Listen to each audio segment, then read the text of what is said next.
Welcome to today's edition of One Single Story.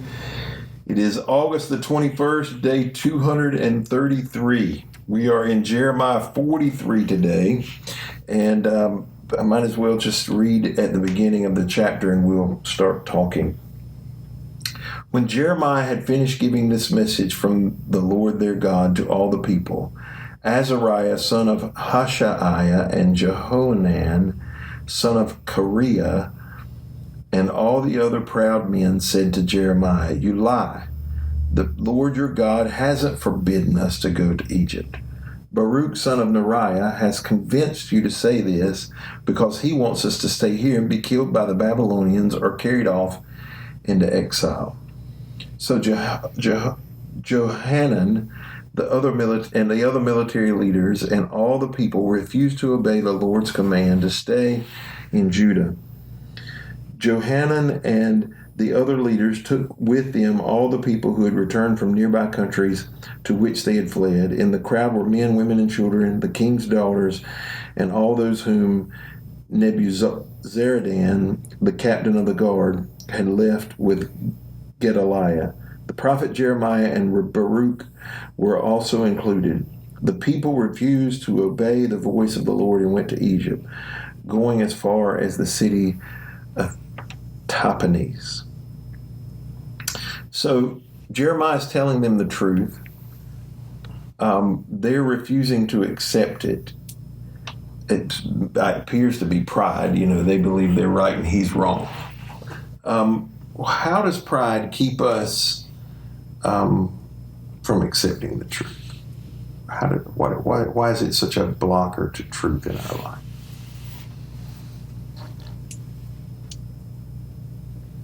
I think pride, being confident in ourselves, I think makes us believe that whatever we believe is the truth, or that our truth is better or is more true than someone else's truth. And so I think believing, and I think, any of us can be prideful, but even as a believer, I think there are times when I'm like, well, I know God better than you do, or I have pride in that, or I'm like, well, I think I would know what really. Even here, they're saying that they don't believe their pride is in that, you're just listening to somebody else. You're just trying to keep us here. I think even for me, I think that's one of the things I struggle with, in being like, well, I know better because I've been walking in this for a long time, or I'm wiser than you. Mm-hmm. Yeah, and so I think that's a dangerous thing. I think pride can easily lead us to believe that what we believe is the truth. Even if there's a lot of signs that that's not the case. Yeah, even if we come to the realization that our thoughts or ways aren't the best and the brightest, mm-hmm. that we resist because we're already committed to something, and often we'll stay that course rather than acknowledging we were wrong, or there's wisdom in that, so therefore I need to look at this differently. And unfortunately, pride will do that. Mm-hmm.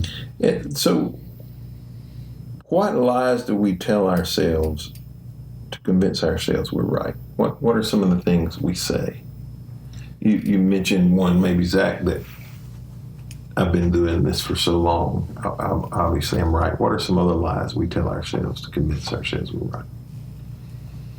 Sometimes I think it's just in discounting other people or the source of it. I think sometimes even difference in personalities with people that aren't like us, but what they have to say may be the truth or may be wisdom, but we discount it, we rationalize that ourselves because of personality differences.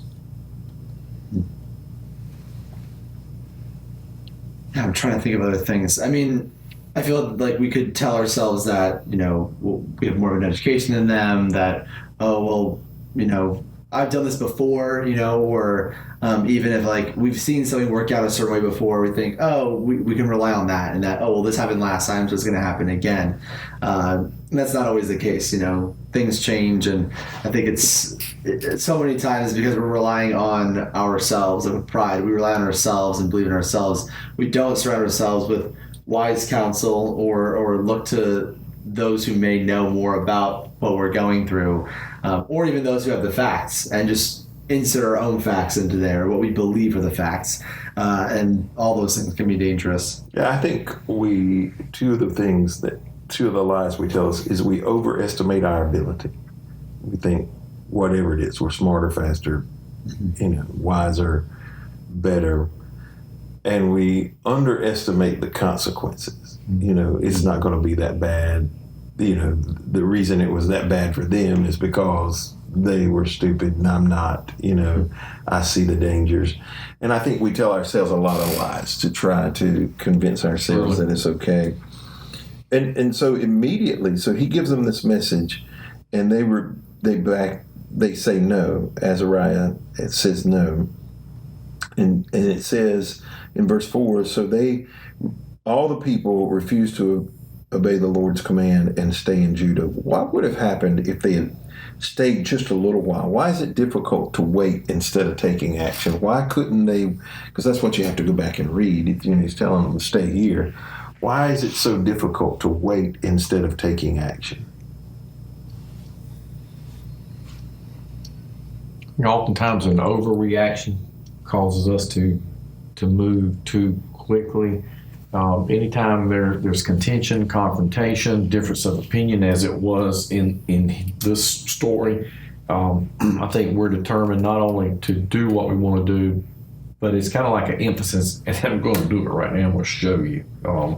And so, rather than listening or even delaying their action. Yeah, not just waiting a little bit to see what was going on. They may have seen things unfold differently that would have caused them to rethink or to make a different decision altogether. And sometimes delay is a good tactic to have.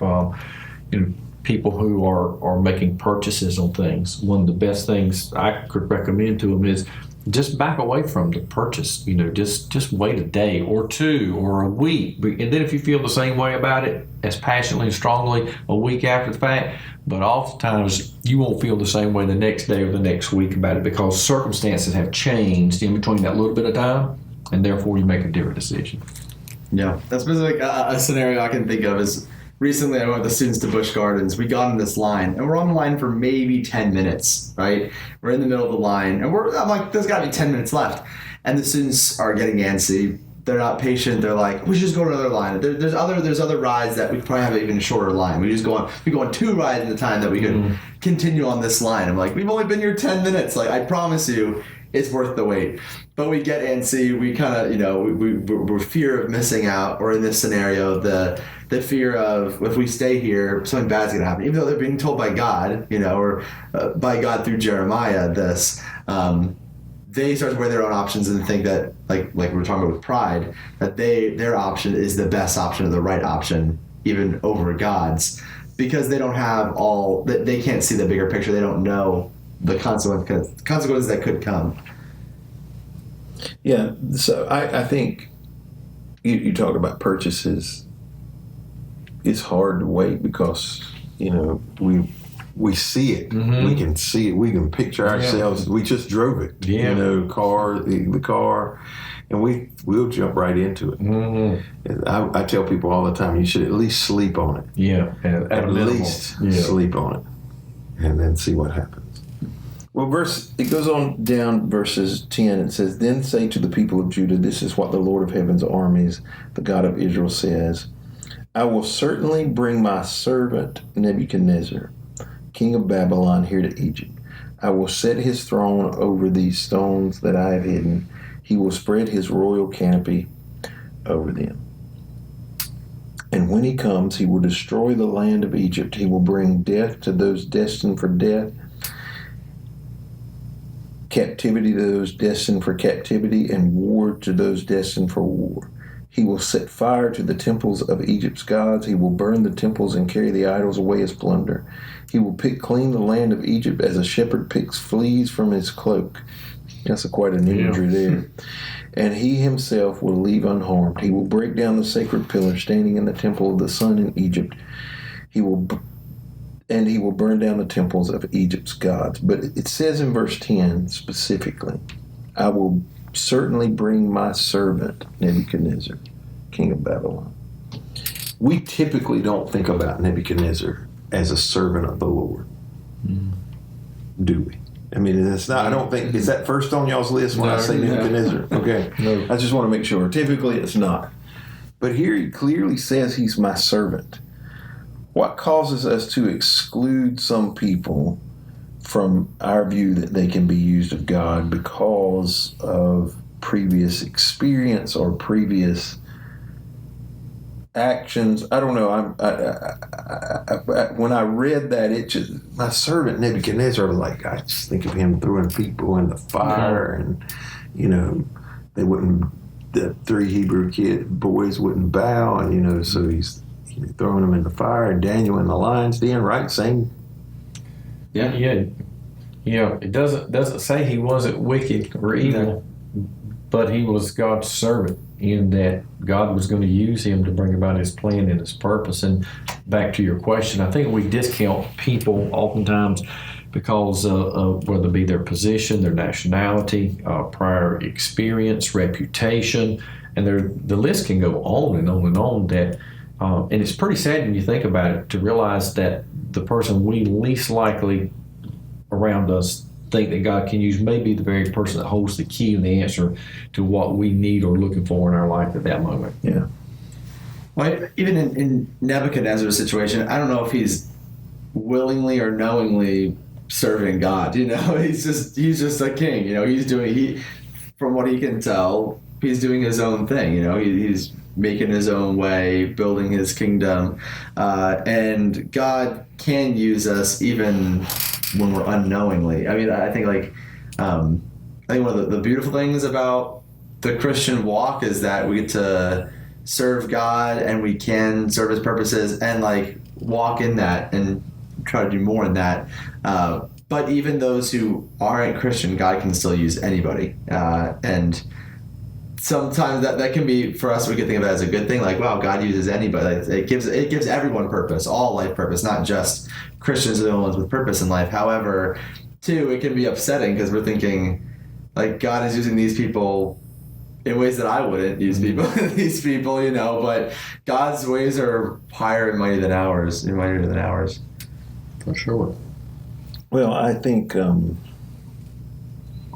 Let me ask you a question. Do you believe, or maybe both of them, do you believe we're all servants of the Lord, whether we follow him or not? I think we all serve the Lord's purposes, but I don't think I don't know. It's hard to say that we're all servants. Everyone's a servant of the Lord. We're told we serve one of two masters. We serve either God or ourselves, sin, Satan.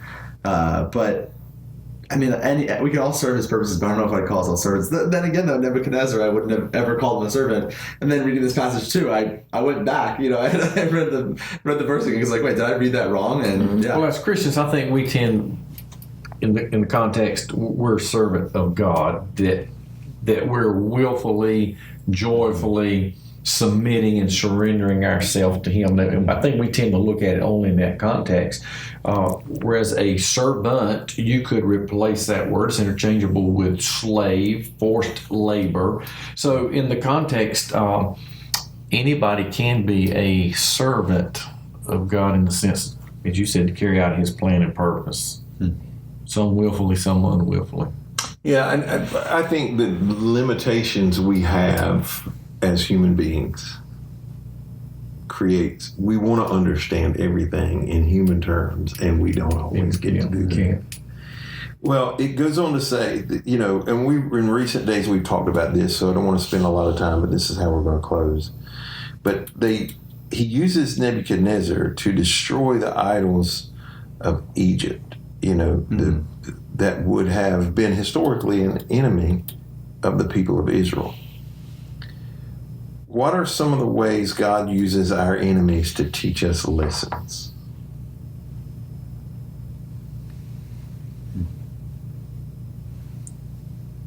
And maybe I should begin by saying, how would you qualify an enemy?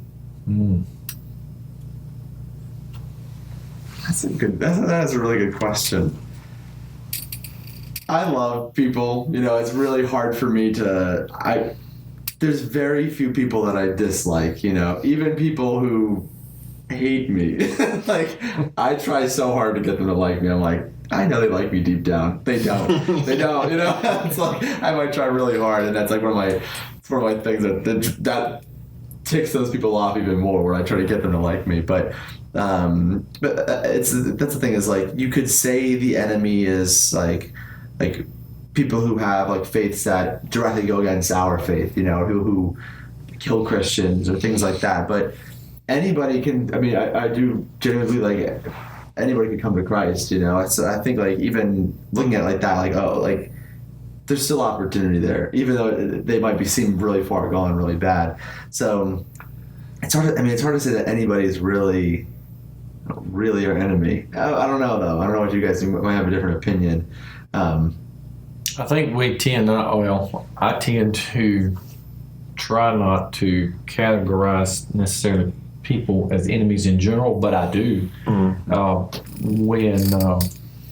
When they do say take action that I perceive to be perhaps a threat to whether it be safety, physically, financially, relationally, spiritually, it's my natural default to want to label or think of them as enemies because they are on an opposing side. I'm not saying it's right. I'm saying that I think that's our natural tendency. And then sometimes I learn some of the most valuable, best lessons from those same people if I'm willing to invest some time, have an open ear and an open mind. But I think that's how most folks would typically look at people who are completely opposed to us or pose us some type of threat. Yeah, and I have a better answer from before. I'm just listening to you. The enemy is, when I think of the enemy, I think of Satan, or like sin, evil, and I think we all play with the enemy. I think that's the thing, we all sin, right? And like we all fall into that. And I think there are people in our lives that you could say are agents of the enemy. People who are like, there are people who are that do sin. They sin against God. They sin against us. They hurt us in different ways. But just as we've been reading too, I think there's opportunity for them to serve God, and God can still use them. But that's that's kind of what we fall into is that is the real enemy in all of us is sin. It's the reason why we have wars, fights, marriages are broken, all these things come down to that. But God can still work in all of that, and I think we just have to realize that that's what God is. I think ultimately we have to realize the role of sin and Satan. In that those people certainly are agents, and when you get to the New Testament, he tells us that real enemy is not flesh and blood. The real enemy is rulers and principalities and powers of this world, and I think we have to be aware of those things. We can't be ignorant of how they play out, but I do think if we're aware, we can learn some things and be prepared. All right, let's wind down in prayer. Zach, you want to close us in prayer? Sure. God, I just pray that you would help us to be obedient to you. Lord, I pray that you would just help us, Lord, as we look at the world, and sometimes it can seem that we are surrounded by enemies. Lord, I just pray, Lord, that you would remind us, God, that you have a purpose for each and every one of us, Lord, that we can all serve you. God, I just pray that you would help us seek opportunity to bring people closer to you, that we would grow closer to you, Lord, that we would willingly serve you. And God, I just pray that we would just glorify you in all that we do. So we thank you, God. Pray this all in Jesus' name. Amen.